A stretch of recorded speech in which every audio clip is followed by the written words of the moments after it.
नमस्कार, आप देख रहे हैं उत्तर प्रदेश टाइम्स और मैं हूं आपके साथ ज्योति यादव। आइए आपको सीधे लिए चलते हैं जेवर, जहां से विकास की जहाज टेक ऑफ करती है। लेकिन यहां तक पहुंचने के लिए बेहतर कनेक्टिविटी बेहद जरूरी है और कनेक्टिविटी को बेहतर करने के लिए ही प्राधिकरण लगातार काम कर रहा है। यमुना विकास प्राधिकरण 40 गांव का अधिग्रहण करेगी ताकि जेवर में बनने वाले नोएडा इंटरनेशनल एयरपोर्ट की कनेक्टिविटी को जोड़ने का काम किया जा सके। इसके अंतर्गत वेयर हाउस, लॉजिस्टिक और नई express, Indian railway, rapid rail और मेट्रो रेल को जोड़ा जाएगा। इस एरिया को डेवलप करने के लिए यमुना प्राधिकरण 77,000 करोड़ रुपए खर्च करेगी और 5 वर्षों के अंदर ही इस पूरे क्षेत्र को पूरी तरीके से डेवलप करेगी। देखिए, यमुना प्राधिकरण में जो इंडस्ट्रियल डेवलपमेंट हुआ वो क्लस्टर बेस्ड हुआ है। उत्तर प्रदेश में पहली बार क्लस्टर बेस्ड सारा डेवलपमेंट है और हमने 11 इंडस्ट्रियल क्लस्टर बनाए हैं, जिसमें से 9 का अलॉटमेंट हो चुका है। Apparel park, MSME park, handicraft park, data park, toy park, semiconductor park, ये सारे पार्क, एमएसएमई पार्क, ये हमने डेवलप किए हैं।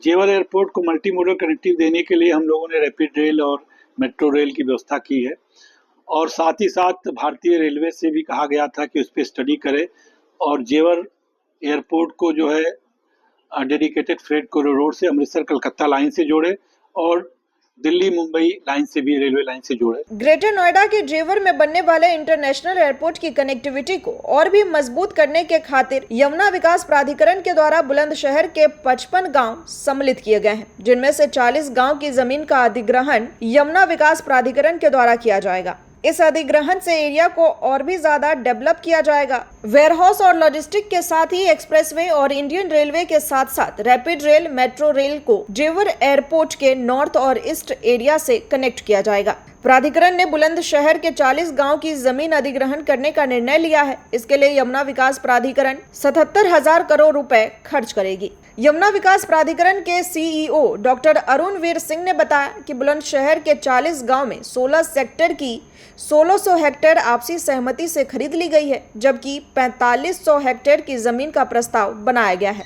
इसके अलावा 350 हेक्टेयर पुनर्अधिग्रहण से जमीन लेंगे, जबकि कल 600 प्लस हेक्टेयर जमीन खरीदी जाएगी।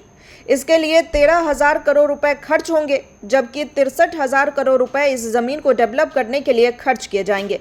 3 सालों के अंदर जमीन का अधिग्रहण पूरी तरीके से कर लिया जाएगा और इन 5 वर्षों में इस जमीन को डेवलप किया जाएगा, यानी 2019 का मास्टर प्लान 2041 तक तैयार कर दिया जाएगा।